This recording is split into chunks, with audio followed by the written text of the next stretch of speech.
Bien, hoy vamos a ver, como les decía hace un momento, dos temas esenciales: la clasificación de los procesos, y dentro de ese marco vamos a empezar a ver el procedimiento cautelar. Les decía en la introducción hace un momento que para empezar a abordar los procesos cautelares, primero tenemos que ir un paso más atrás y ver dónde estamos parados, ¿no? Nosotros hasta aquí vimos los procesos incidentales.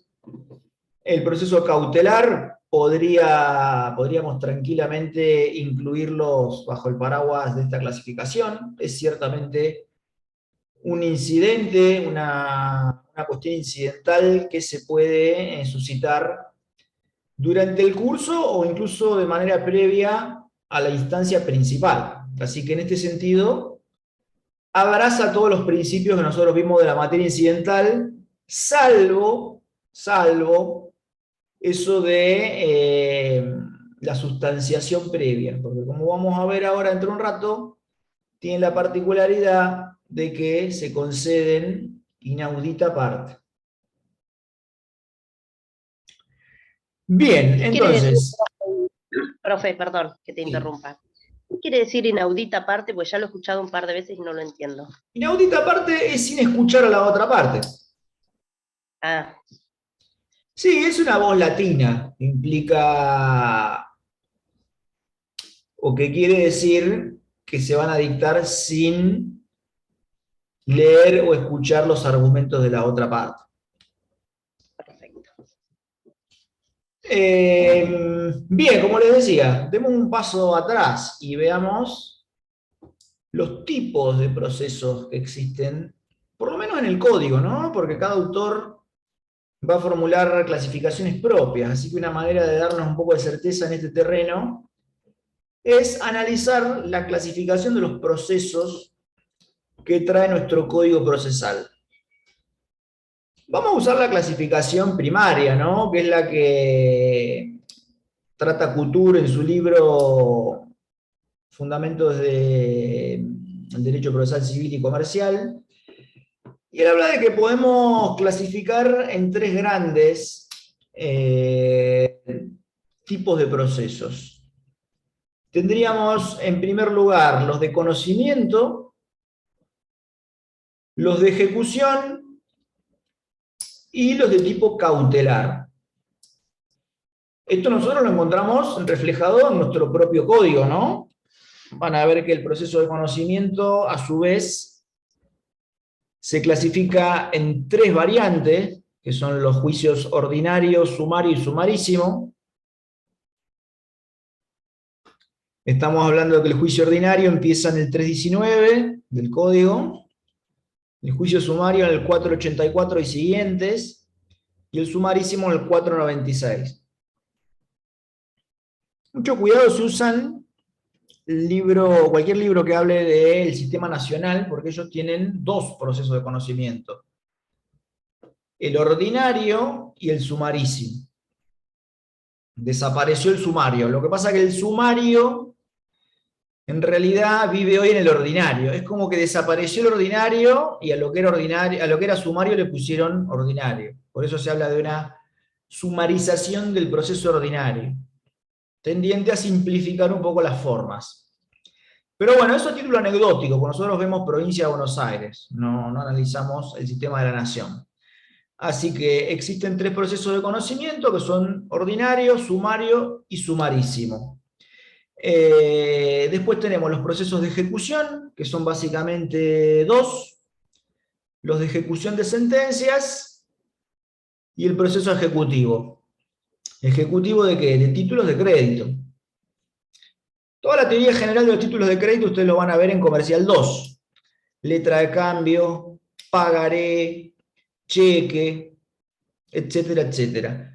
Van a tener algunos procesos de ejecución más, que son los que se llaman ejecuciones especiales. Pero nosotros vamos a concentrarnos en estos dos tipos que son los más importantes. Ejecuciones especiales podría ser la ley de fideicomiso financiero, que tiene la ejecución de letras hipotecarias, la ejecución de prenda con registro. Hay unas cuantas, pero enfoquémonos en estas dos que son las más trascendentes para el estudio de la materia. Y finalmente tenemos los procesos de tipo cautelar, que los van a encontrar en los artículos 195 y siguientes. ¿Por qué hacemos esta breve intro? Porque necesitamos conocer cada uno de estos tipos de procesos, porque cada uno tiene características que le son propias. Fíjense que el proceso de conocimiento en nuestro sistema es diferente al de la ejecución de sentencias. Esto es porque en el procesalismo más clásico eran concebidos como dos procesos completamente diferentes, ¿no? Uno cuyo objeto tiene la declaración judicial de si alguien tiene razón o no, y otro proceso sería ejecutar esa decisión. Esto es bastante abstracto, ¿no? Porque en la mente de las personas que concurren a un abogado o abogada está solucionando un problema, lo que incluiría hacerse de esa pretensión insatisfecha. Entonces, en la realidad cotidiana, por lo menos, el objeto de todo juicio sería hacerse ese bien de la vida que aparece como insatisfecho. ¿Se acuerdan cuando hablamos del objeto del proceso? O no, lo vamos a ver más adelante. Pero Lino Palacio habla de que hay dos tipos de objetos, uno mediato y uno inmediato. El inmediato sería la sentencia y el mediato sería ese bien de la vida, que en definitiva es el que motiva el juicio. Fíjense cómo está íntimamente relacionado con esto que estamos hablando ahora. El proceso de conocimiento es el que declara el alcance de los derechos. Y después, si no es cumplido espontáneamente esa sentencia, viene otro proceso que es de la ejecución de la sentencia. Obviamente que el juez competente es el mismo, porque no tendría sentido lograr la declaración en uno y después en otro ejecutar esa decisión. Pero por lo menos idealmente, y para el modelo de nuestro código, son dos procesos diferentes. Obviamente uno a continuación del otro. Pero bueno, volvamos al proceso de conocimiento. En línea con lo que decíamos de Palacio, el objeto del proceso, en realidad es un proceso tendiente a que el juez o jueza dilucide y declare el alcance y contenido de una relación jurídica entre las partes. Tan sencillo como eso. En castellano es dictar sentencia en el sentido de declarar procedente o no la pretensión del actor, o bien el rechazo de la demanda haciendo lugar a las defensas del demandado. Por eso se dice que busca una declaración de certeza acerca de la existencia o no del derecho reclamado por el actor. Fíjense cómo a priori es meramente declarativo el proceso de conocimiento. Pero ¿cuáles son sus características esenciales? Porque acá es donde nosotros, más allá de lo que dijimos de que es declarativo, nos va a permitir, por contraste, separarlo, o por lo menos distinguirlo de los otros tipos de procesos.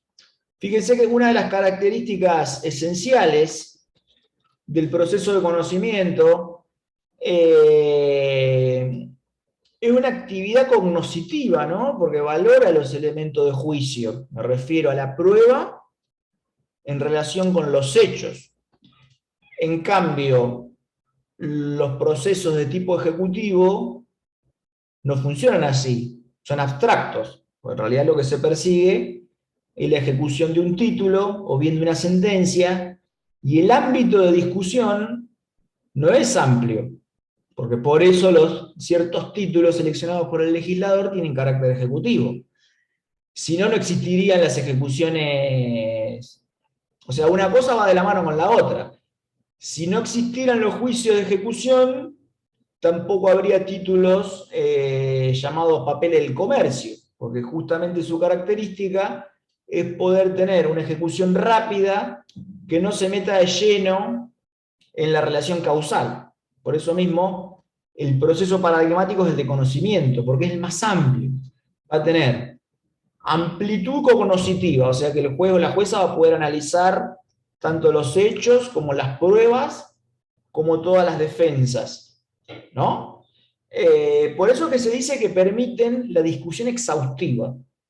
En cambio, Nosotros ya vimos que los cautelares no, porque se dictan inaudita parte, y los de ejecución son abstractos, o sea que no son causales, no se puede indagar acerca de la causa. Eso queda para lo que ustedes van a ver en Comercial 2 como el proceso de conocimiento posterior, o sea, la garantía que tiene el ejecutado es, una vez que terminó la ejecución del título, poder después plantear un juicio de conocimiento que permita revertir esa situación adversa.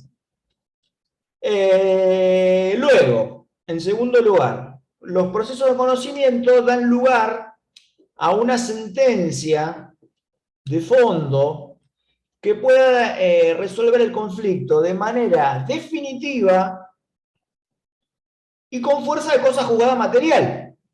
Todavía no es el caso de hablar de la cosa juzgada, pero ya les adelanto que la cosa juzgada material es propia de los procesos de conocimiento y la formal es típica de los procesos de ejecución. ¿Por qué se le llama formal? Por esto que acabamos de decir inmediatamente antes de esta idea. En los juicios de ejecución, vos todavía podés promover un juicio de conocimiento posterior. Entonces, si bien la cosa juzgada es siempre pétrea e irreversible, vos podrías lograr algo distinto con el juicio de conocimiento posterior. Rebobino. No es que la cosa juzgada formal se borra y arriba escriben otra. No.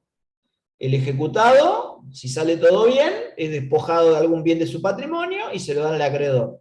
Ahora, el deudor ejecutado después puede promover otro juicio de conocimiento y entonces amplio en hechos, prueba y defensas para poder demostrar que a la larga tenía razón y entonces va a conseguir, si tiene suerte, revertir aquella situación adversa a través de una sentencia declarativa del alcance de las relaciones jurídicas y con los efectos de la cosa juzgada material. Ahí está la clave. Por eso es imposible estudiar cada uno de los tipos de procesos si nosotros no los comparamos uno al lado del otro permanentemente. Repito, los procesos de conocimiento, como tienen amplitud de discusión sobre los hechos, amplitud probatoria, amplitud de defensa, y obviamente son completos, por eso de esa actividad cognoscitiva amplia, dan lugar a cosa juzgada de tipo material. O sea, después de la cosa juzgada material no hay tutía, ya está. No solamente es pétrea, sino que la situación deviene inmodificable. Para que ustedes se den una idea, ni siquiera una ley podría revertir la cosa juzgada material. Si el Congreso dijera, no, vamos a sacar esta ley porque nos pareció injusto el juicio de Abán contra, no sé, Andrea, imposible, sería anticonstitucional. Entonces, la cosa juzgada formal, propia de los procesos de ejecución, me permiten doblegar esa situación adversa si es que yo llevo la cuestión a un juicio de conocimiento y resulto vencedor. Insisto, no la borran, ¿eh? El que fue ejecutado quedó ejecutado y ya está, se hizo procedente esa pretensión ejecutiva y nada, el pagaré que se ejecutó, se ejecutó. El tema es que después aquella persona que fue injustamente ejecutada puede a través de un proceso de conocimiento demostrar la injusticia de tal acción y lograr que le devuelvan la plata. Este ejemplo siempre lo cuento cuando hablamos de cosa juzgada, pero fíjense, me parece que es oportuno contarlo ahora. Un caso conocido aquí en La Plata, hace ya algunos años, debe ser como 10 o 12, o más capaz, a la bruja Verón, hijo, o sea, la brujita, le pidieron un autógrafo a la salida de un partido, y arriba de eso le armaron un pagaré. Entonces, el vivo que le hizo este pagaré, obviamente falso, por abuso de firma en blanco, le armó una ejecución. Entonces lo presentó en un juzgado civil y a través de un proceso ejecutivo persiguió el cobro del pagaré. Era bastante plata, no me acuerdo cuánto era, pero era bastante. Y bueno, es un juicio que es abstracto. No vale decir, ah, bueno, pero me agarró distraído, tengo testigos para... No. La única pregunta que se hace el juez es si él la firma o no él la firma. Y la firma era auténtica. Entonces esa ejecución procedió. Y Verón tuvo que pagar. Ahora, después, inició un juicio de conocimiento posterior tendiente a demostrar la falsedad del título. Bien, en esa instancia lo ganó, tuvo un poco de suerte, porque ¿qué ocurrió? El vivo que lo quiso ejecutar le puso la fecha y lugar en La Plata. Y justo coincidió con un día de partido del Flaco en Italia. Entonces era obvio que no podía ser cierto. Entonces había una falsedad ideológica en el instrumento. Y logró revertir y esa persona tuvo que pagarle los daños y los perjuicios por aquel juicio trucho. Entonces, fíjense cómo esto nos sirve de ejemplo cabal para demostrar lo que queremos significar ahora. En el juicio que era abstracto, tuvo que pagar. No valían las excusas. ¿Por qué? Porque el juicio ejecutivo no es causal, es abstracto, no hay amplitud probatoria, se limita a la documental, y no hay amplitud defensiva. Tiene creo que 5 excepciones nada más. Y listo. Cuando en un juicio de conocimiento vos podés articular toda la defensa que quieras, no hay límite. Entonces fíjense la diferencia que hay.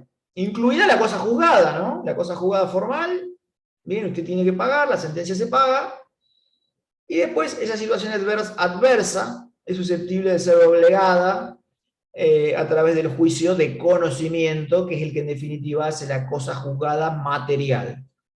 Y obviamente aquella persona también se habrá comido un juicio penal, ¿no? Porque esto, ustedes se darán cuenta que además de ser una estafa, configura la acción típica del delito penal de defraudación. Dice el título: defraudaciones y otras estafas.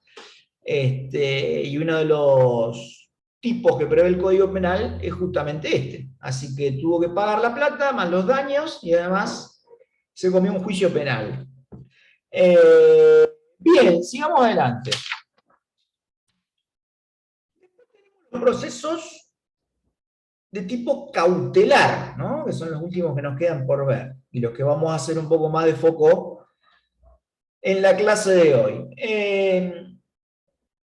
¿Qué ocurre con los procesos cautelares? Una disonancia que nosotros tenemos que solventar es la que existe entre la urgencia y la duración de los procesos. Si los procesos fueran automáticos, las medidas cautelares no existirían, ¿no? Porque todo se daría muy rápidamente y, digamos, esa urgencia no existiría, en tanto los procesos serían de una duración breve, digamos. Pero bueno, no solo la legislación, sino la realidad de los hechos hacen que los procesos tengan una duración, hoy por hoy no tan larga como hace unos años, pero sí indefinida. Y hay situaciones donde no se puede esperar. Así, digamos, en criollo hablando. No se puede esperar porque se puede o perder la posibilidad de cobro, o bien porque directamente hay una situación irreversible que, si, digamos, se deja estar, no podría ser después conjurada más adelante.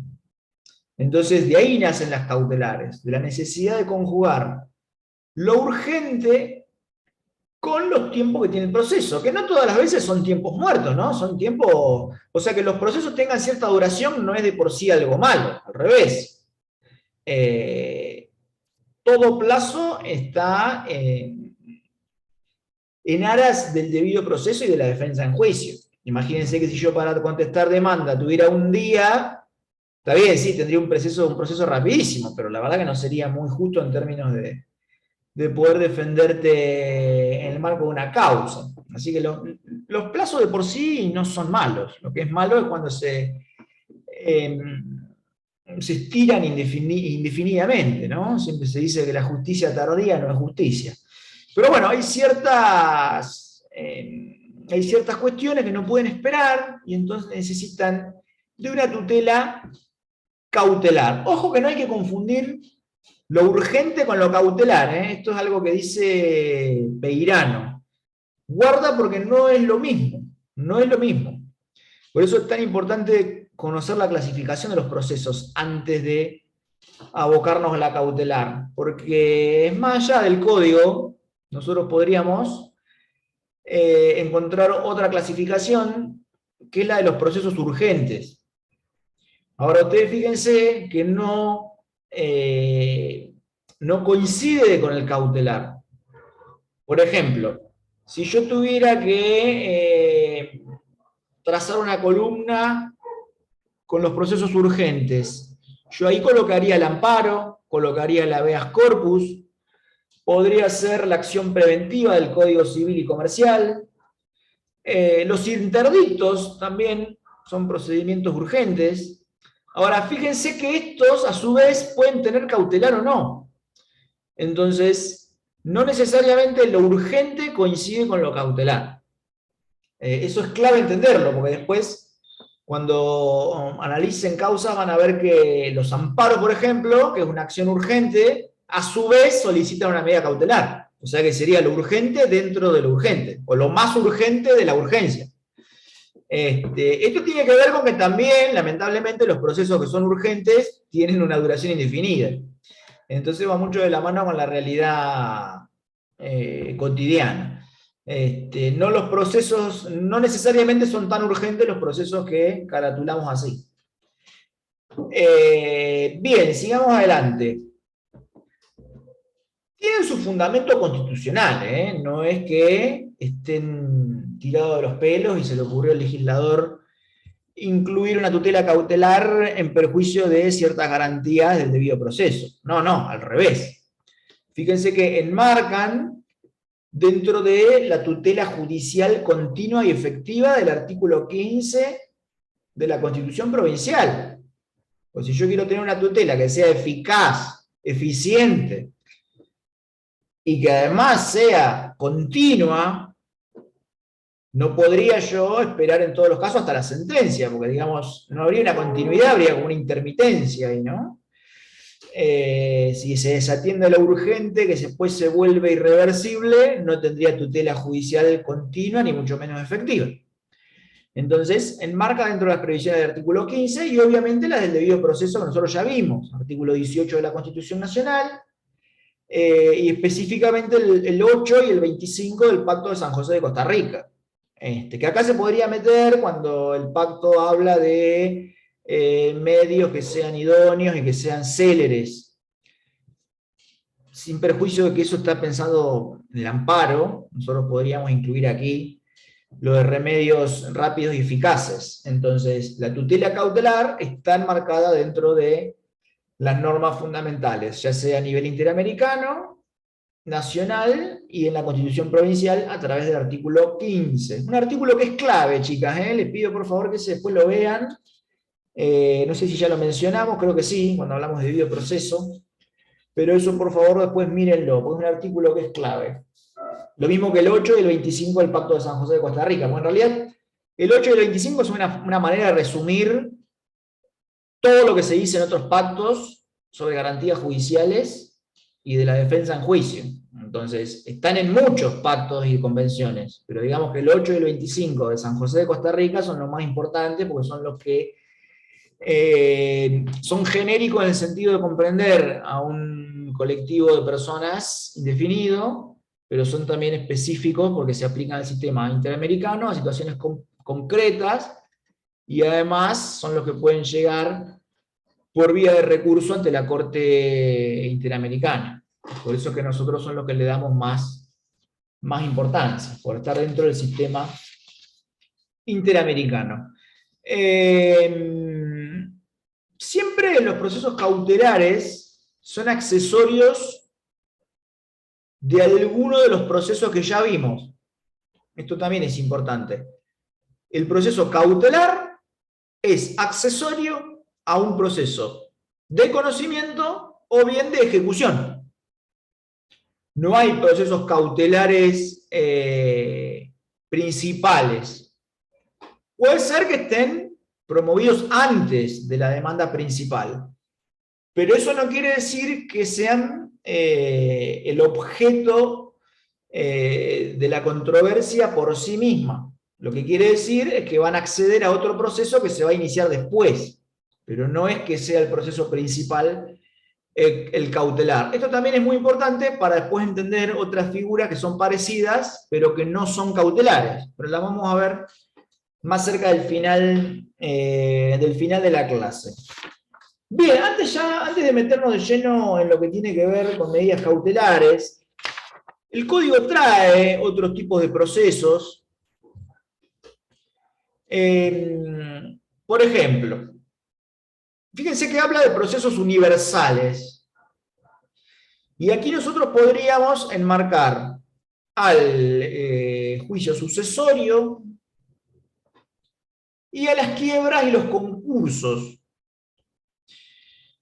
¿Qué tiene de distinto el proceso de tipo universal? Que trata una masa de bienes, de ahí lo universal, ¿no? Porque es una universalidad. Tanto el juicio sucesorio, a través de la masa del causante, ustedes ya lo van a ver en privado 5 y después nosotros lo tenemos como una bolilla, ¿no? Al final.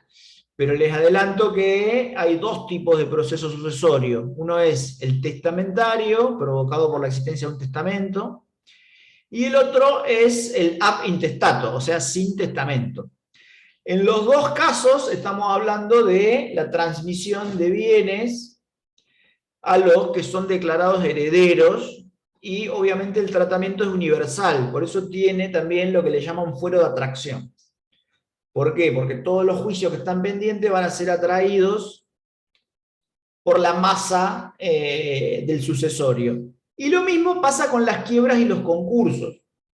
Lo que hacen es atraer todos los créditos del quebrado o del concursado. Pero eso lo van a ver con más detalle en Comercial 2, en la parte de quiebras. No sin antes adelantarles, para que no se confundan, que a los concursos y quiebras se aplica la ley 24.522, creo que es, la de concursos y quiebras. Les adelanto esto porque hay un capítulo en el Código Procesal que habla de concursos civiles. Eso hagan de cuenta que no existe. Eso ni lo lean siquiera.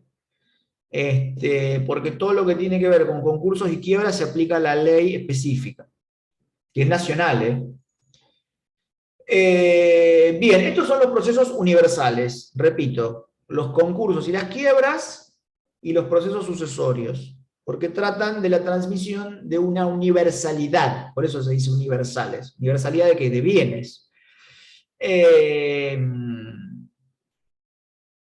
Después tenemos otros que el código caratula como procesos especiales, como por ejemplo el desalojo, la reivindicación, la usucapión, el juicio de alimentos.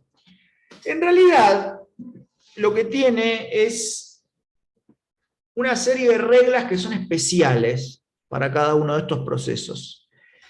Pero después, la verdad es que el código siempre en alguna cláusula dice que en lo que no esté previsto se van a regir por las reglas de tal proceso de conocimiento. Por ejemplo, la reivindicación sigue la regla del ordinario.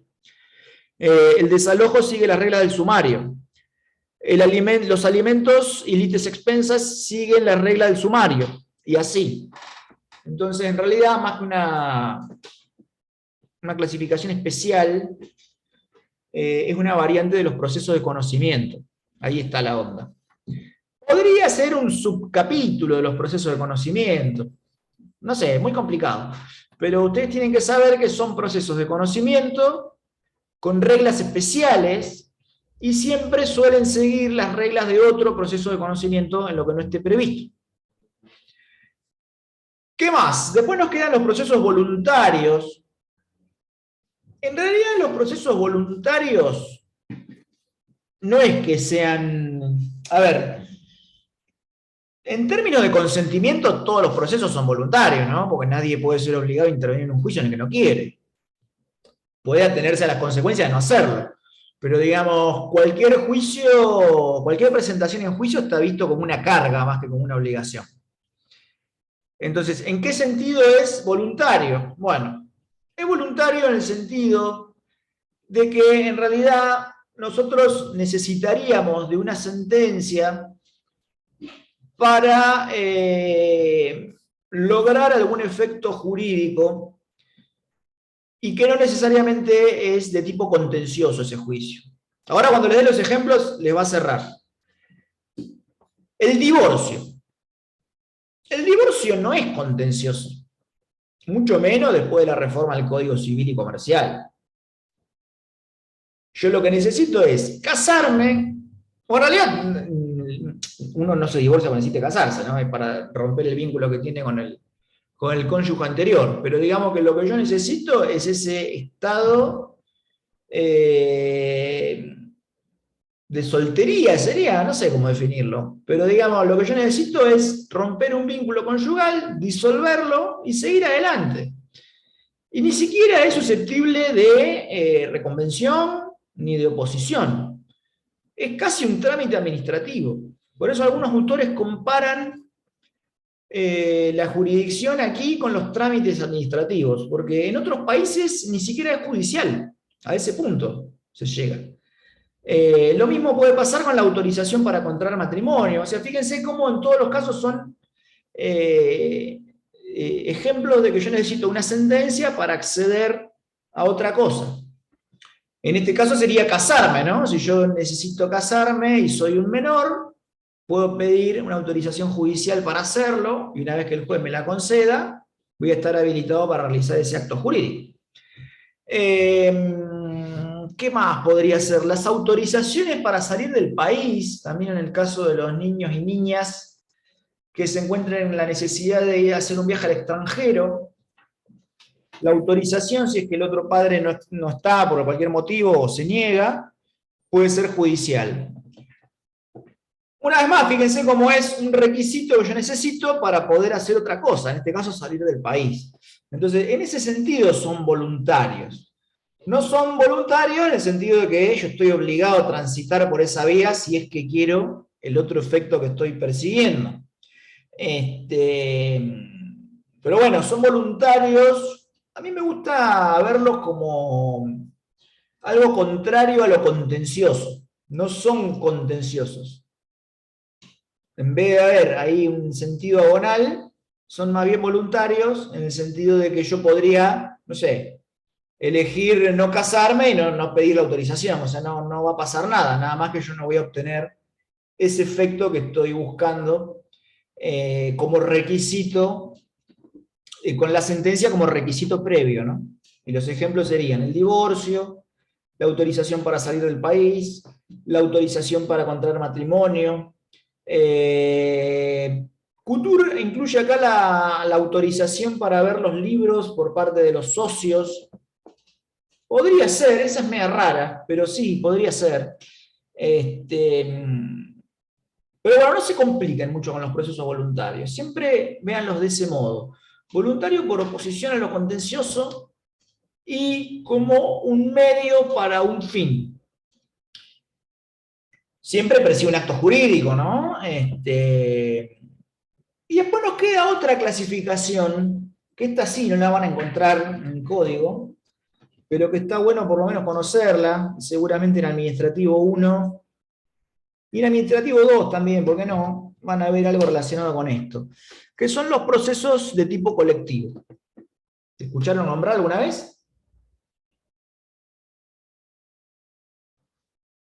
Bueno, ustedes saben que la Constitución reformada prevé la posibilidad de accionar en defensa de intereses colectivos o individuales homogéneos. No lo dicen esos términos, pero digamos que es la interpretación después del fallo Alavi. Y en este sentido hay tres que son de los más característicos. Uno es el proceso colectivo ambiental. Ustedes saben que el ambiente es un típico bien colectivo, lo mismo que el patrimonio cultural.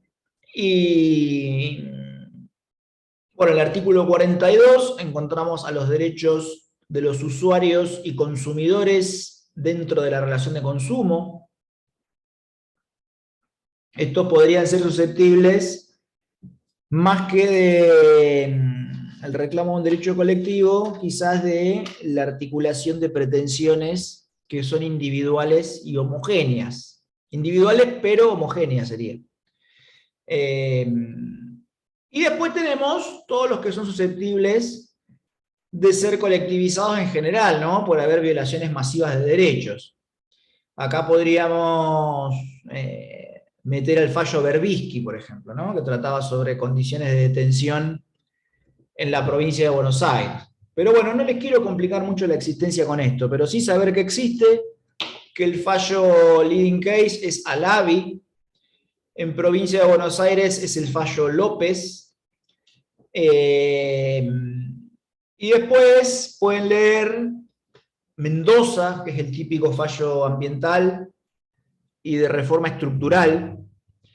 Digo de reforma estructural porque además de, bueno, en realidad es un fallo, es una causa, es una mega causa, pero entre muchas cosas innovaciones que trajo está la del litigio de reforma estructural, ¿no? Porque después no se quedó en una mera declaración ese fallo. Se introdujo todo un plan de saneamiento y después un órgano de fiscalización de cumplimiento. O sea, es un típico caso de litigio estructural. Y lo mismo podemos decir del fallo Berbitsky, que hasta el día de hoy hay una comisión fiscalizadora de su cumplimiento y está directamente vinculado a las condiciones de detención en la provincia de Buenos Aires. Búsquenlo si les interesa, yo no se lo dejé en el material porque por ahí excede un poco al marco de nuestro curso, pero ciertamente es muy interesante. Podría ser toda una materia, procesos colectivos. Pero bueno, lo van a encontrar en la Constitución Nacional, artículos 42, 43, obviamente en la Ley de Defensa del Consumidor, en la Ley General del Ambiente, y repito, los fallos son Alavi, Mendoza, Berbitsky y López. El López es provincia de Buenos Aires. Berbitsky también. Bien, y muchos más, nada más eso como para decir son los más destacables, pero hay unos cuantos. Bien, hasta acá estamos, chicas, preguntas, consultas, ¿va? Bien, ahora sí, metámonos de lleno en lo que es el sistema cautelar, o sea, ya distinguimos procesos de conocimiento, procesos de ejecución, procesos cautelares, procesos especiales, universales, voluntarios y colectivos. La idea de la clase de hoy, o de nuestro encuentro, es hacer un poco de foco en los procesos de tipo cautelar. Y como les decía en la introducción, lo que vamos a hacer es trazar unas líneas tendenciales para que ustedes después puedan estudiarlo en sus casas, obviamente con la lectura del manual y del código. ¿Por qué hacemos esto? Es porque tiene varias cuestiones que por ahí son polémicas y después lo procedimental es fácil de leer. Entonces nos vamos a centrar en los aspectos que por ahí son más difíciles de desmenuzar y vamos a encararlo por ese lado. Como todo en la vida, vamos a empezar por lo fácil y después progresivamente nos vamos a ir metiendo en los terrenos que son un poco más escabrosos. Nosotros ya dijimos, ¿no?, que el proceso cautelar es el que tiende a impedir que el derecho cuyo reconocimiento se pretende obtener a través de un proceso pierda virtualidad o eficacia durante el tiempo que transcurre entre la iniciación de ese proceso y la sentencia definitiva. Esa es una definición clásica de procesos cautelares. Repito, es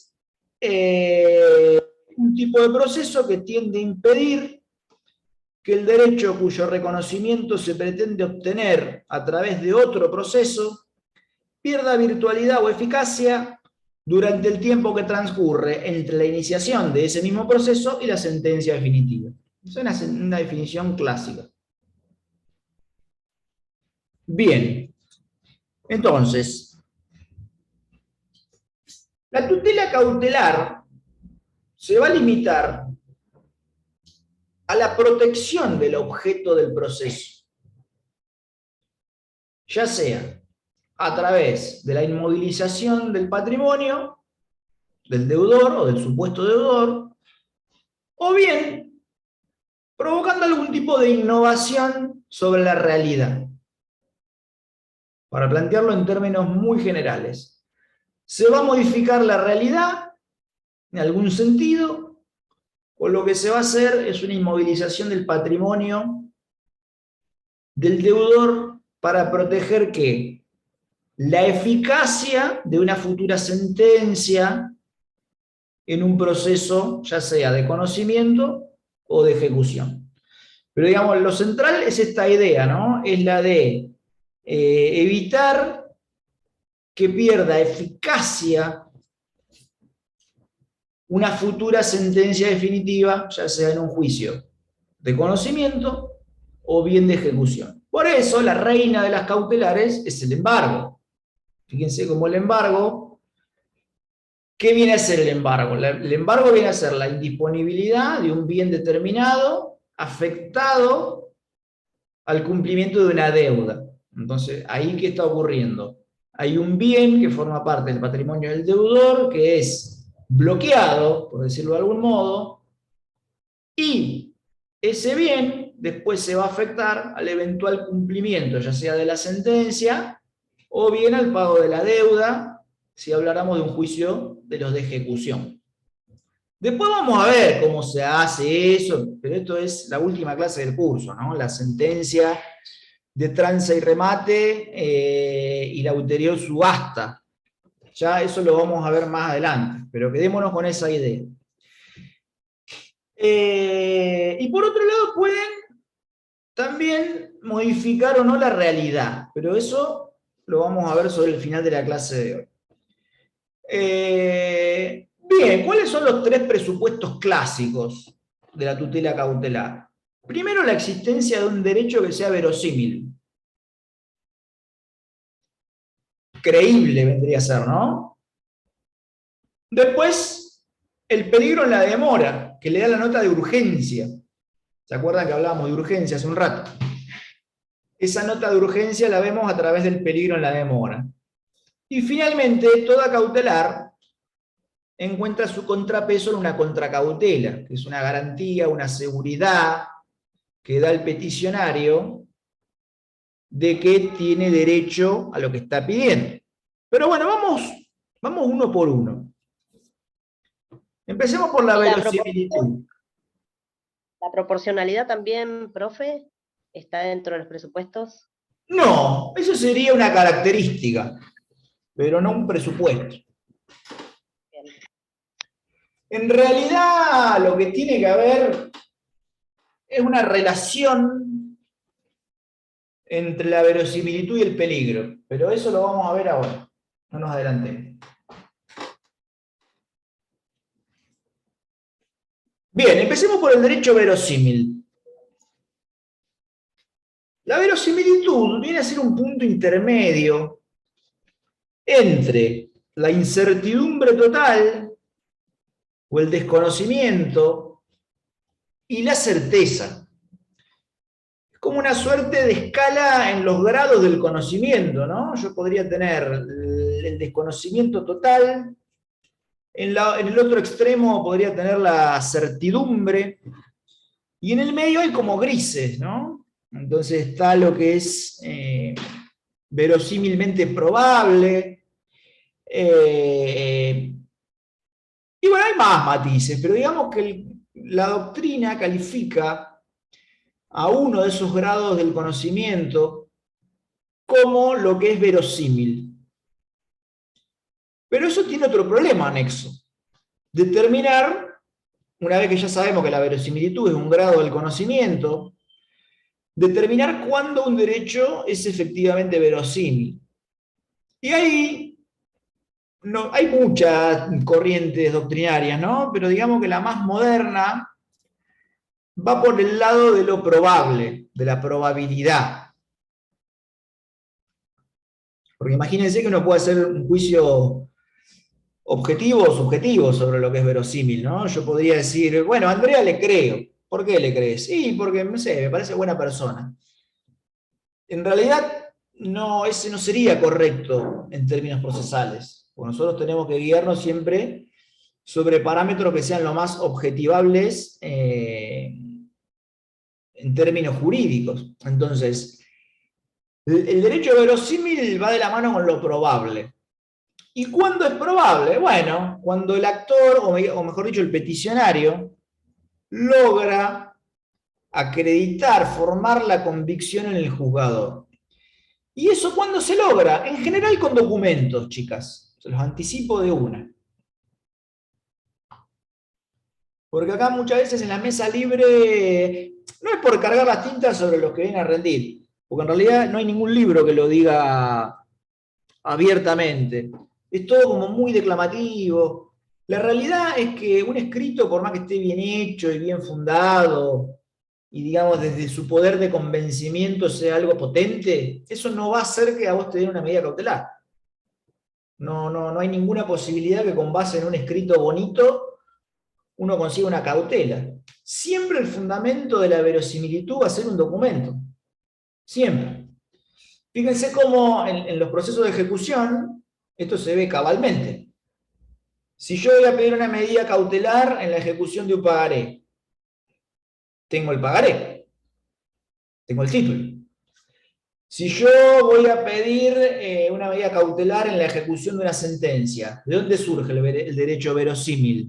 De la sentencia. ¿Qué mayor verosimilitud que una sentencia que dice que gané? Fíjense que el código prevé la posibilidad de que si no hay instrumentos, uno puede articular lo que le llaman información sumaria del 197, que es la declaración de dos testigos de que los hechos que afirma el peticionario son ciertos. Una vez más, es un documento. Entonces, no hay amplitud de prueba. ¿Se acuerdan que uno de los rasgos del proceso de conocimiento era la amplitud probatoria? Bueno, acá no la hay. No la hay, ciertamente no la hay. Digamos, debo convencer al juez con documentos, con papeles. Está bien, ustedes rápidamente estarán pensando, bueno, pero las medidas cautelares en materia de salud, bueno, una vez más, imagínense que ustedes van a pedir una medida cautelar de tipo innovativo al idioma, porque necesitan un medicamento o una prótesis. Si ustedes no traen el carnet de idioma, no se la van a dar. ¿Y qué es el carnet? Un documento. Entonces, el derecho verosímil en criollo se vuelve creíble cuando está el documento. De otro modo, no digo que es imposible, porque bueno, quizá alguna vez lo hubo, pero es bastante improbable, ¿no?, que una medida cautelar resulte procedente. Sí. Una preguntita, profesor. No sé por qué por ahí no incluyó, o a lo mejor las tiene en otra clasificación dentro de lo que serían las denuncias de violencia familiar, porque entran en la cautelar y en la urgente. Y acá la verosimilitud... Lo que pasa es que hablamos de derecho civil. La declaración. Nuestra materia es civil. Está bien. Por eso quería saber por qué no quedaban incluidas. Porque hablamos de civil. Esa sería la respuesta. Pero sí, entran también. Son medidas cautelares. Claro. Pueden ser de innovar o de no innovar. Pero no es civil. Es de familia.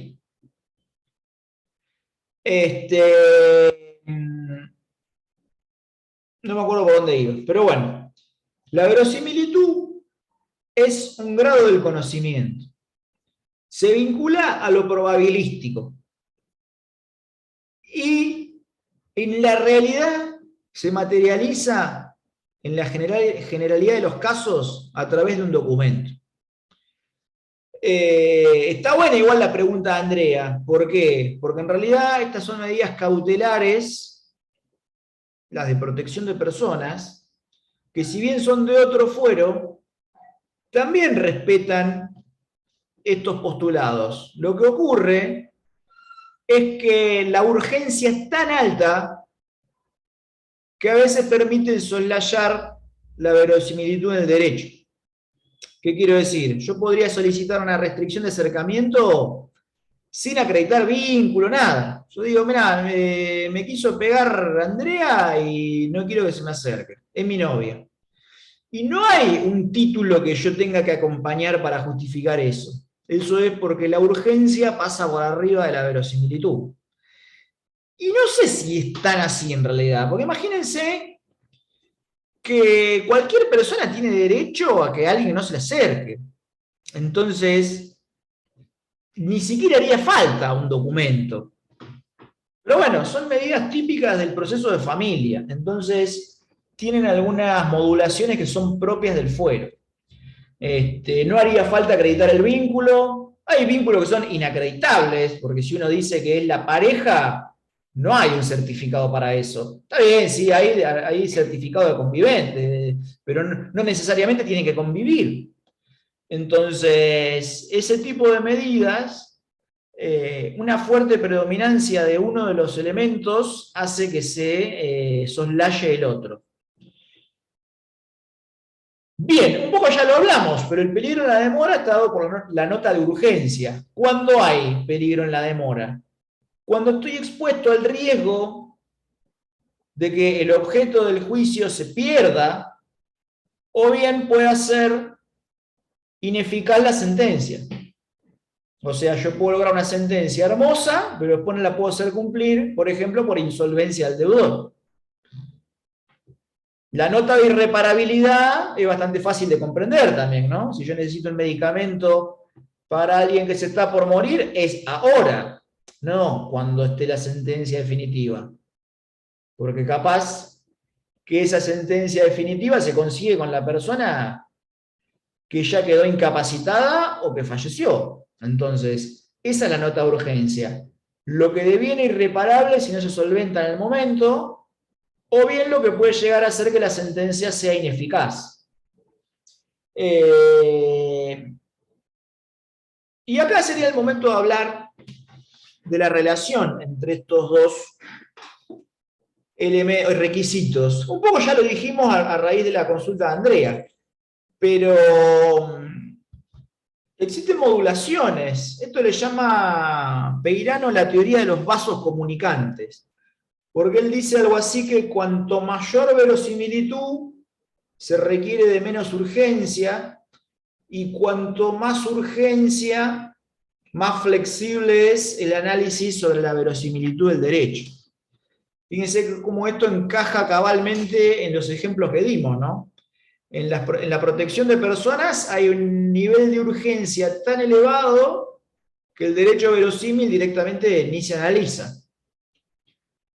Y después, ante derechos que son, no sé cómo sería manifiestamente verosímiles, sería evidentes, la urgencia por ahí pasa a un segundo plano.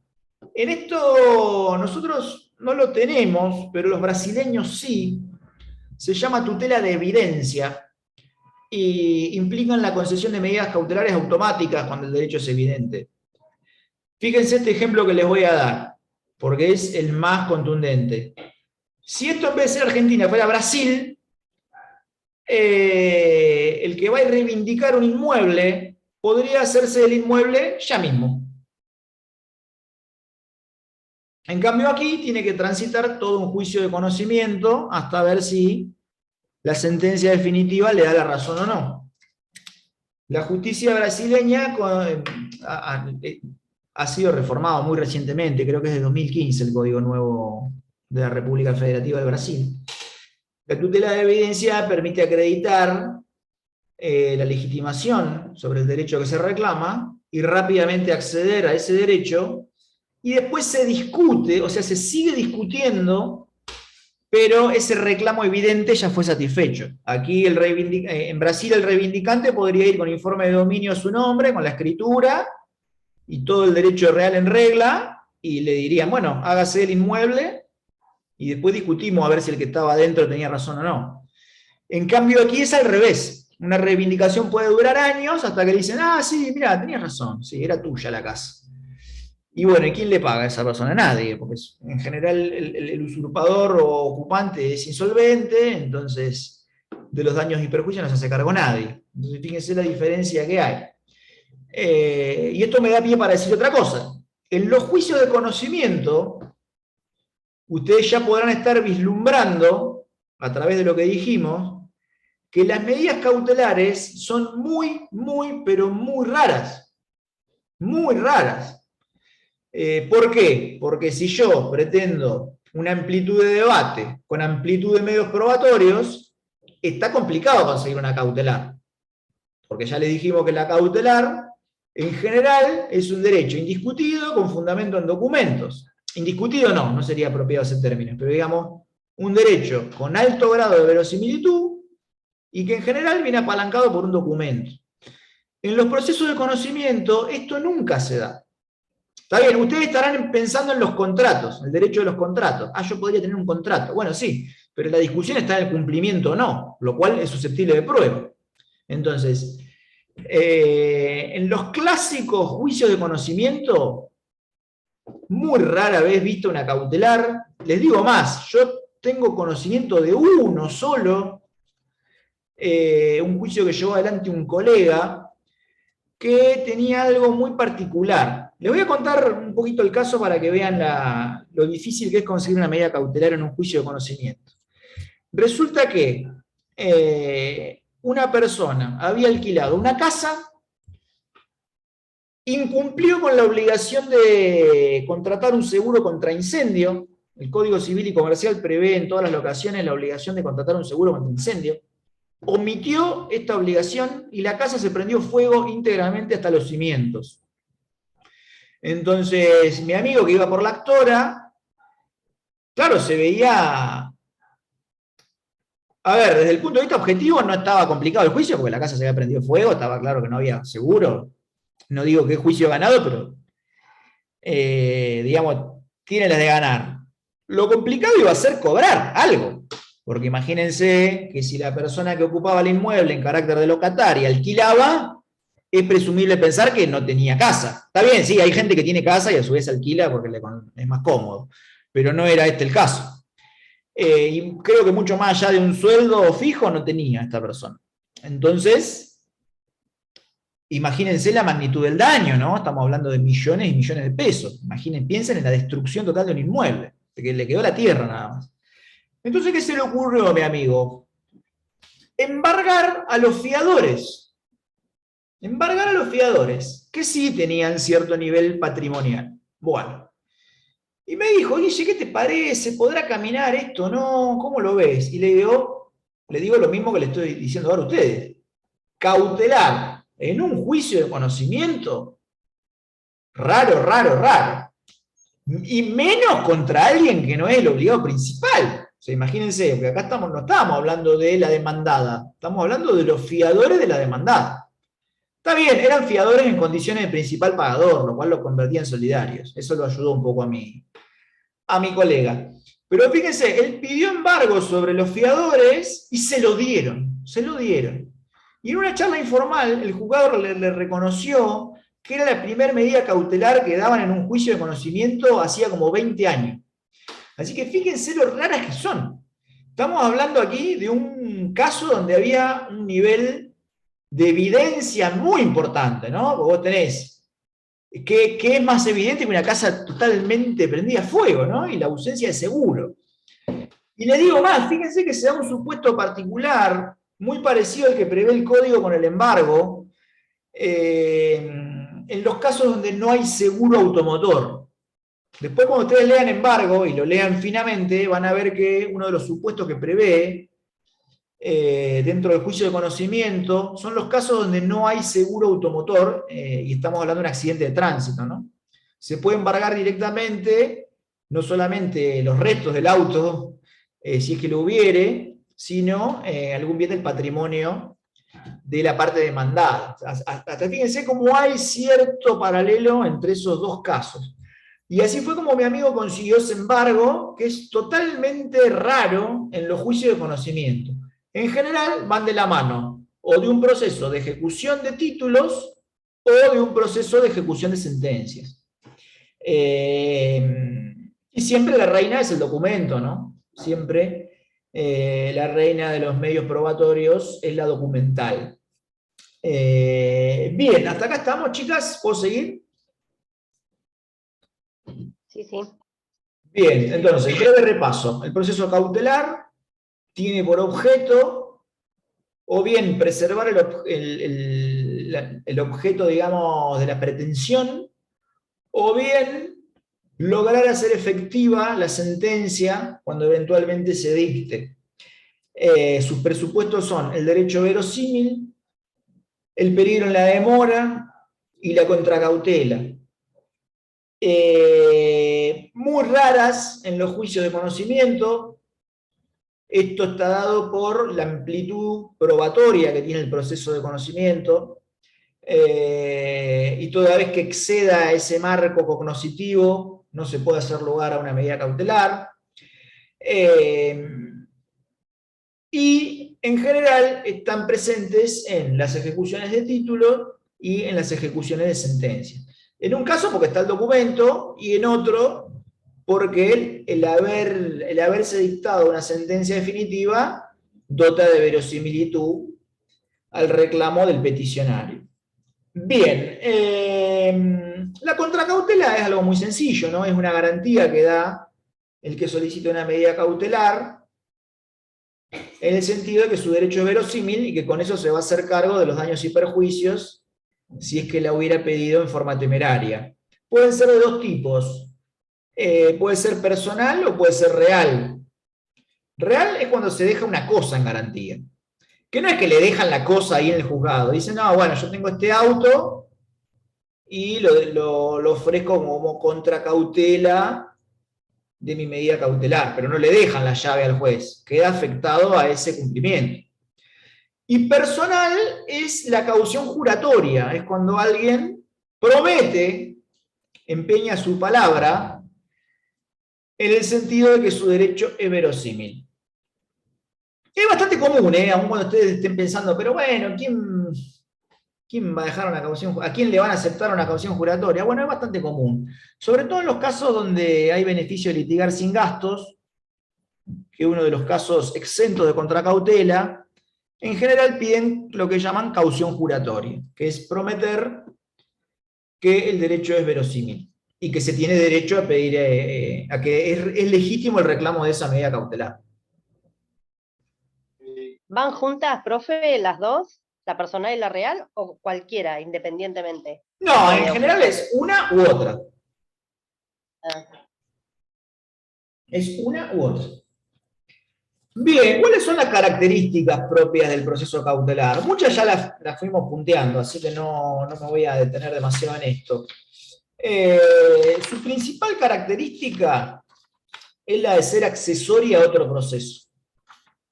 ¿Cautelar o de conocimiento?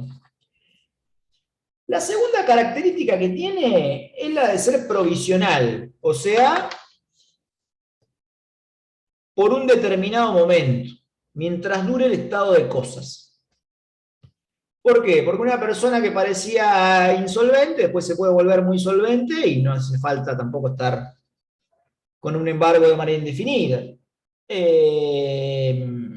O bien cambió la situación y tal medida no es necesaria, se puede sustituir por otra. Eso nos lleva a hablar del otro carácter, ¿no? Que es modificable. Si cambia, digamos, la plataforma fáctica, puede cambiar también la medida. O bien, si se considera muy gravosa, se puede solicitar que esa medida se cambie por una que no lo sea tanto. Imagínense que alguien peticiona el embargo de una casa, pero la deuda se puede cubrir con el embargo de una moto. Entonces se sustituye el embargo por uno menos gravoso. O sea, es provisional mientras dura el statu quo y es esencialmente modificable. El carácter de inaudita parte también lo dijimos. No se da traslado de la petición cautelar. Esto es para que no se avive la otra parte, ¿no? Es de sentido común. Imagínense que si yo diera traslado de un pedido de embargo, lo primero que va a hacer el demandado es reventar el auto, o la casa, o transferírsela a otro. Entonces difícilmente me sirva para algo. Y así con todo, yo pongo de ejemplo el embargo porque quizás es el más rotundo, pero con todo podríamos ejemplificar en ese sentido. Ya hablamos de que tiene un estrecho marco cognoscitivo. En general, si hay que producir prueba que vaya mucho más allá de la documental, probablemente sea rechazada la medida cautelar. Es más, hasta es como una muletilla, ¿no? Te ponen en el despacho, siendo que el hecho alegado necesita de una amplitud probatoria que excede el marco de la materia cautelar, rechácese, etcétera, etcétera. Eso es casi una muletilla de los despachos de rechazo.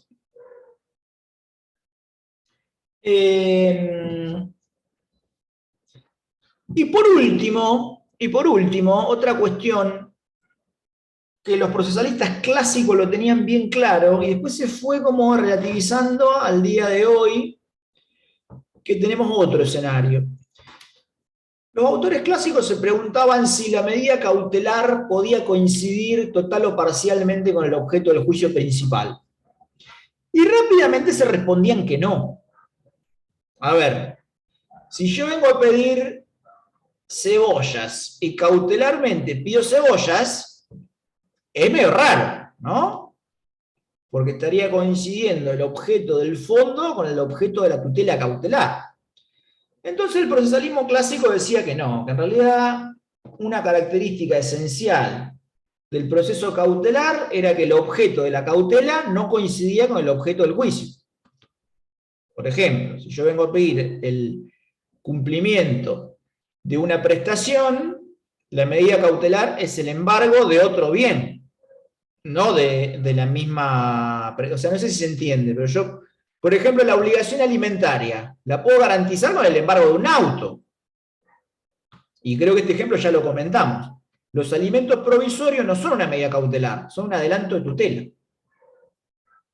¿Por qué? Porque el objeto de lo que estoy peticionando coincide con el objeto de la demanda. ¿Me siguen, no? O sea, toda medida cautelar implica que se va a hacer efectiva sobre un bien del patrimonio del deudor, pero que no es la misma prestación que yo estoy reclamando, porque si no me coincidiría el objeto del juicio con el objeto de la cautelar.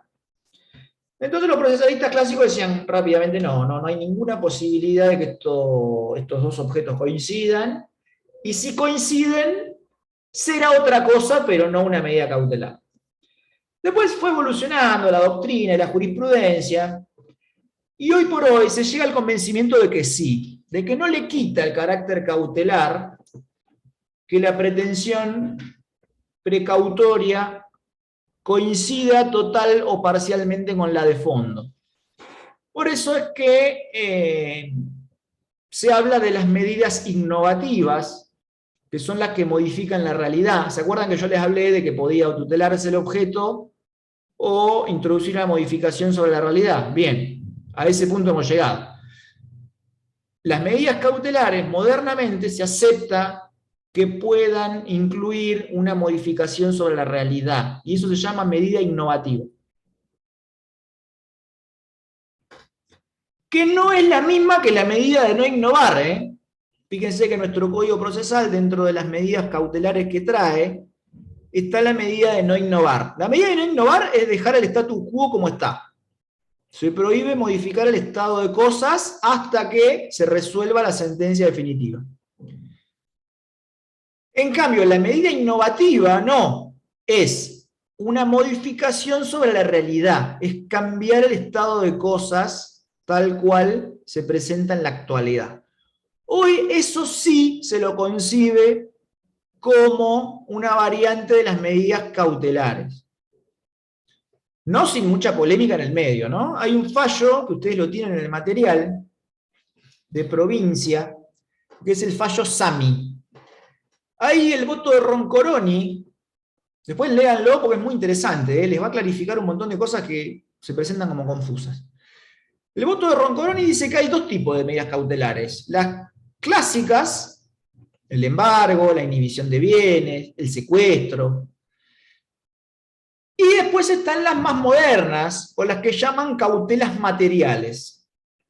Y esas cautelas materiales permiten algún tipo de innovación sobre la realidad y su objeto puede coincidir total o parcialmente con la pretensión de fondo. Y acá enmarcan todas las medidas cautelares en el ámbito de la salud, por ejemplo, que fue donde hubo, digamos, más discusión. Si yo, el objeto de mi amparo es que me brinden una cadera, una prótesis de cadera, y como medida cautelar pido la prótesis de cadera, es como que no... que está pidiendo lo mismo. Bueno, sí, está pidiendo lo mismo. En un amparo como ese, ¿cómo sería, digamos, la dinámica? El peticionario acredita su derecho verosímil demostrando la afiliación a la obra social y la patología.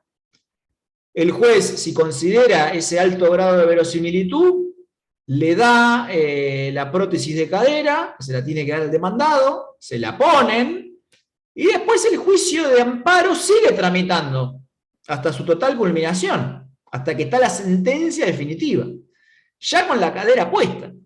Ustedes dirán, ¿y qué? ¿Y si lo pierde le sacan la cadera y se la devuelven al IOMA? Bueno, no.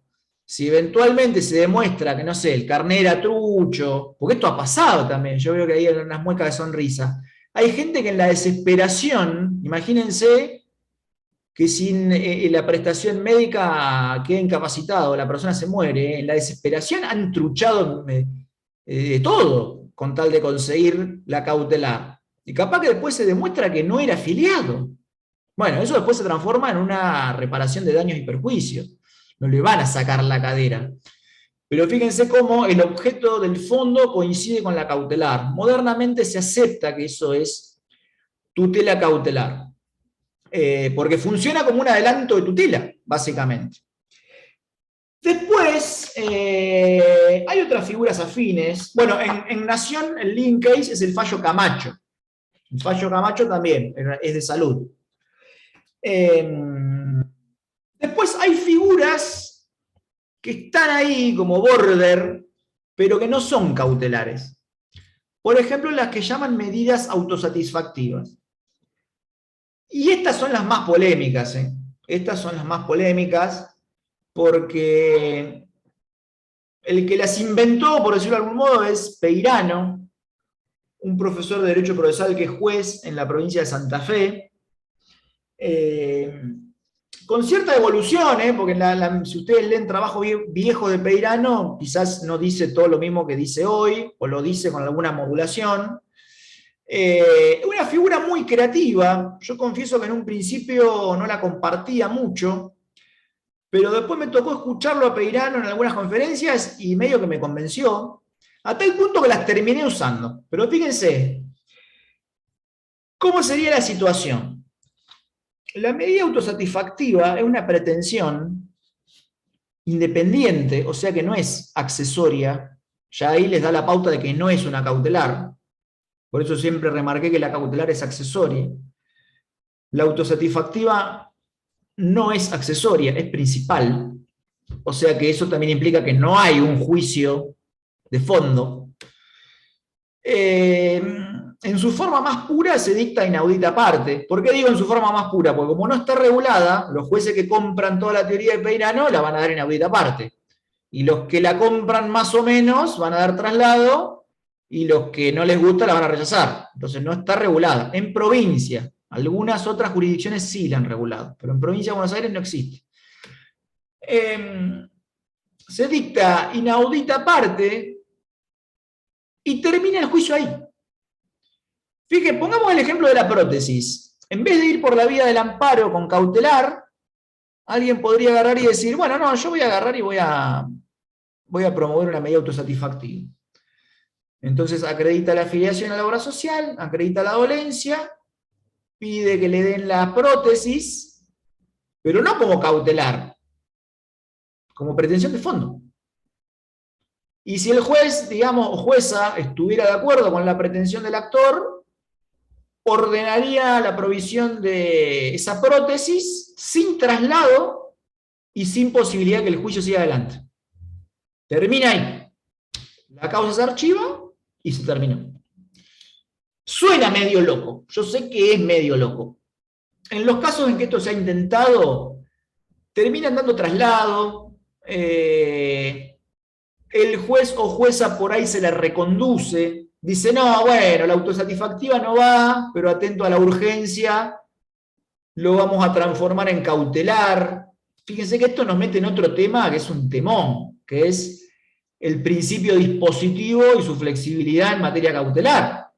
Porque fíjense que ustedes acá están pidiendo algo como de fondo, cautelar no pidieron nada, pero el juez dice que eso como de fondo no va, entonces te la reconduce y te da lo que pediste como satisfactiva, pero como cautelar. Un chino terrible. Bueno, en definitiva, este tipo de medidas, muy resistidas por la doctrina, porque ofenden al debido proceso, o sea, imagínense que todo lo que se confiere sin traslado, en principio parecería estar en pugna con la defensa en juicio. ¿Qué responde Peirano a esto? Dice que, bueno, en realidad la medida autosatisfactiva está relegada a supuestos de una verosimilitud tan alta que tampoco habría mucho para discutir. Él dice que son supuestos cuasi policiales. Y yo me quedé medio pensando, ¿y cuáles serían estos supuestos? Hasta que me tocó uno. Fíjense este ejemplo que les voy a dar. Este es un caso real que tuvimos en el estudio. Y ya con esto cerramos por la hora. Viene la familia de un chico, tenía 15 años, y jugaba en el club Quilmes. ¿Qué ocurría? Al presidente se le había ocurrido que no iba a dejar ir ningún jugador de juveniles. Yo no soy muy futbolero, pero el reglamento administrativo de la AFA, que es la Asociación del Fútbol Argentino, prevé que los pases de jugador entre instituciones tienen que estar aprobados por la entidad saliente y tiene que estar recibido por la otra. De tal suerte que si a vos no te dan ese pase, entre comillas, no te podés ir. Entonces la situación del pibe había quedado bloqueada, porque él no quería seguir jugando ahí y el club no lo dejaba ir tampoco. Entonces se nos presenta con mi socio a ver qué carril procesal usamos para la pretensión del chico. De lo que investigamos, la mayoría iba por el lado del amparo. Bien, linda vía, porque en general era exitosa. Lo que a mí no me cerraba era que pudiera caer en cualquier fuero, porque eso es una característica del amparo en la provincia de Buenos Aires. Te cae en cualquier lado, penal, laboral, contencioso. Digo, no, esto tiene que entrar en familia. Entonces le buscamos la vuelta, y el último inciso de nuestro código, que creo que es el P, Q, hay un montón de incisos, de la competencia de los tribunales de familia, dice que van a conocer de toda cuestión donde estén involucrados los derechos de los niños, niñas y adolescentes. Ahí ya tenía medio pie adentro, pero después me faltaba la vía procesal. Y digo, bueno, vamos por la autosatisfactiva, le digo a mi socio. Y mi socio, viste, típica, no es profesor, es un abogado, como le llaman, de a pie. ¿Te parece a vos ir con esa cosa de laboratorio, a ver si la rechazan? Digo, bueno, vamos a probar. Y entonces le dimos forma autosatisfactiva. Cada vez estaba más convencido. Y bueno, la presentamos y nos hizo lugar la jueza. Ah, encima otra. Yo no quería litigar en Departamento Judicial Quilmes, donde eran los dos clubes. Quería que fuera en La Plata, por una cuestión de cercanía. Y como los procesos donde están involucrados niños, niñas y adolescentes, siguen al domicilio del niño, o sea, a mí me tenía que entrar por el lado familia. Era una ventaja más de plantearlo de ese modo. Lo planteamos como autosatisfactiva y la jueza compró, hizo lugar a la medida en un solo despacho, sin traslado al Quilmes Atlético Club, que aún con sentencia no la quiso cumplir y la jueza le mandó directamente un oficio a la AFA para que pasen al chico del club Quilmes al Defensa y Justicia. En menos de una semana el pibe estaba jugando para el otro equipo. ¿Qué conclusiones saco del caso? Es el día de hoy, chicas, que no se me ocurre una excusa válida que haya podido dar Quilmes. No sé. Pasan los años y miren que lo pienso cada tanto, y en todos los cursos que lo doy, como que lo volvemos a reflexionar entre todos y todas. No sé qué podría haber dicho, nada, porque evidentemente ni contestó, ni se presentó espontáneamente, nada. No. Piense que es un niño, en este caso un adolescente sería. Porque si no, alguien podría decir, bueno, pero está bajo la órbita contractual. No, este era un menor, no había contrato. Del otro lado había un acto de arbitrariedad, no es que estamos hablando de algún tipo de sanción. Y acá es donde digo, claro, estos son los supuestos como el que prevé Peirano, donde no hay nada para decir. ¿Qué va a decir Quilmes? No sé, que le debe algo. Y sigue siendo, han pasado ya como 5 años y sigue siendo una locura total que los clubes nieguen arbitrariamente los pases a los chicos. Estamos hablando de chicos, no de jugadores grandes. Porque eso ya es más complejo, puede haber contratos. aunque sea fútbol amateur, a veces hay cláusulas donde se renuncia a ciertos derechos, que lo pueden hacer válidamente porque hablamos de adultos. Pero acá estamos hablando de un nene. Y bueno, ahí me cerró un poco lo que decía Peirano, de los supuestos cuasi policiales. Los ejemplos serían todos vinculados a casos donde la arbitrariedad es tan extrema que no podría decir nada a la otra parte. ¿Qué va a decir? No sé, ¿se les ocurre algún argumento para decir si fueran abogadas del Quilmes? Y bueno, es un tema patrimonial ¿Y cuál sería lo patrimonial? en los hechos, profesor, porque está bien, es menor de edad. Y imagínese un caso como el de Messi, que efectivamente fue, digamos, se trasladó a España cuando era muy menor de edad, antes de los 15 años. Y ahí, digamos, claramente los clubes cuidan. Fíjese el caso de Kun Agüero en Independiente. La venta de él era muy chiquito cuando se fue, era mayor de edad, pero tenía 19 o 20 años. Y estuvo Porque hablamos de menores, ¿eh? Y el caso que vos me das de Messi es el que más ilustra. Messi agarró la valija y dijo, chau chicos. Bueno, está bien. Nos vemos en Barcelona, dijo. Pero esto es una cuestión que pasa todos los días en los clubes. Yo no digo que esté bien, pero el tema es que primero que cuando son niños, niñas y adolescentes, prima su interés superior. Totalmente. Y en este caso estaría enmarcado por la capacidad de desarrollarse deportiva y culturalmente donde quieran. Y en segundo lugar, es que la connotación patrimonial se la dan los adultos. Les digo más, sí. en un contexto jurídico sería, no sé si la palabra es peligroso, porque peligroso es un huracán, sí. pero digamos... Ser, sí, ¿por qué no? Sería pero es la realidad, profesor, esto. Sería grave plantear el argumento patrimonial porque estarías insinuando la posible explotación económico-comercial del desarrollo de un menor. Es lo que pasa a diario con los clubes, profesor. Es eso, claramente. Pero es complicado. Postulado como en esos términos no tenés ninguna chance, porque imagínense un juez de familia leyendo... Por supuesto. Es posible explotar económicamente las habilidades de un niño que encima de esa moneda se la llevan los padres o los representantes. Entonces, es por eso que en general los clubes pierden este tipo de juicios. Pero por eso la AFA, no, digamos, en la lógica que tienen los clubes, no permiten las transferencias, claramente. Porque no todos se presentan en la justicia. Claro, exactamente, Jorge. En la práctica lo que ocurre es que la gente se allana. Profesor, ¿y fue tomado como un precedente? No, que yo sepa no tomó mucho estado público, no. Porque como son reservados los expedientes, además tampoco era un jugador entre comillas famoso, bueno, quedó digamos ahí solapado. Lo vi publicado en el Dial, pero salió con las siglas, como jurisprudencia novedosa. Así que bueno, chicos, hasta acá con lo de hoy. No sé si quieren hacer una pregunta, una consulta de último momento.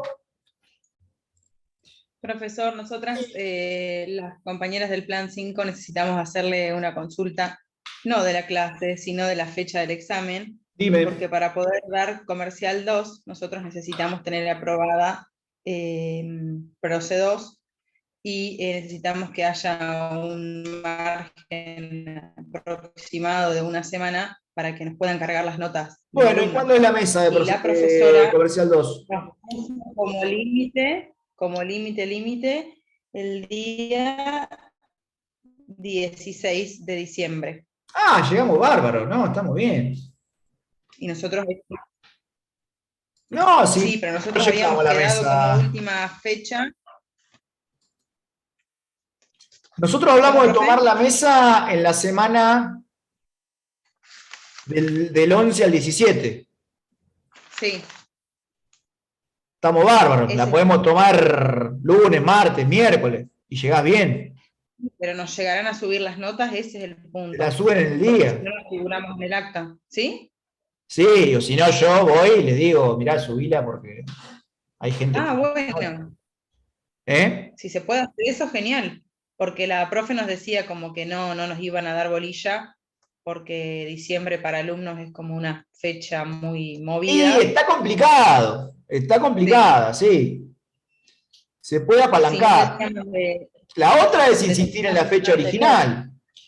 Claro, pero no sé, el resto de los compañeros por ahí no quieren. Hagamos una cosa, chicos, si ustedes tienen algún grupo de WhatsApp o algo, decídanlo entre ustedes. Yo no tengo Porque problema de ella nos nada. dijo Yo la puedo que para el tomar el viernes- 7, Sí, la puedo tomar el 7, el 9, sí. y puede ser el 12, el 13, el 12 o 13, porque ya estamos muy jugados. Si vos necesitas tener cargada la nota del 16, tomarlo el 14 Sí, ya sí, está medio jugado. porque es como que ella nos dijo, ya si no pueden resolverlo con el profesor, ya perdemos la mesa, digamos, o tenemos que planificarla en febrero, que no queremos pasarla para febrero. Yo no tengo problema en tomar el 7, el 9, el 12, máximo el 13. Bueno, listo. Que Lo más o podemos hablar menos entre era lo que teníamos compañeros. pautado. Se Claro, la podría fecha haber tirado hasta el inicial. 16, ponele, si vos no me planteás esto. Pero qué sé yo, se va bastante también. Recuerden que mi idea originaria era tomarla el 9. Claro, por ahí esa fecha a nosotras nos quedaría mejor, no sé qué opinan los demás compañeros. Yo no Lo tengo importante problema. es que la cita tenga la mesa, nosotros podemos darla en otro, o sea, en febrero, en ese caso, pues no la necesitamos. Pero bueno, pónganse de acuerdo ustedes. Yo tampoco quiero ahí meter presión sobre la decisión. Yo puedo tomar, se la simplifico más, ¿eh? Se la voy a simplificar más todavía. Puede ser el 9, 7, 9. Ah, podemos poner el sábado 10 también. A ver. Yo porque pienso también que si tengo que viajar allá, para que no se me haga lío a mí. ¿El 9 va a ser feriado puente? ¿Saben? Sí, No sí, lo sí. sé. Sí, en el calendario aparece así. Ah, ¿sí? Sí. Entonces puede ser el 7, El 10, el 10 igual se es podría. hábil. El 10 es hábil.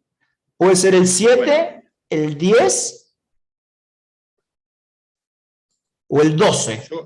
A mí me Porque parece yo que después trabajo, chicos, ese es mi tema. Yo no me puedo ir, porque cada vez que yo viajo a Bolívar pierdo por lo menos, un día de trabajo. Entonces, cualquier día de la otra semana me queda incómodo laboralmente.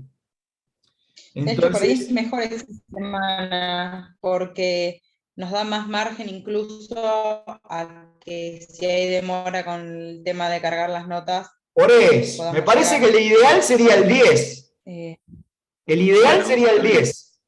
Está bien. Sería el mejor día. O si no, el 12. Pero bueno, pues fíjenlo ustedes, chicas. Quedamos así, entre el 10 o el 12.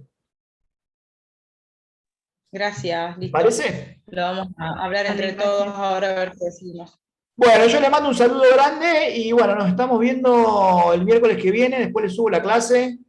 Sé que es mucho contenido, pero bueno, después lean los trabajos y el material que tenemos en el Drive y de última en la clase que viene lo charlamos de vuelta. Les mando un abrazo grande. Hasta la próxima. Gracias, profesor. Adiós.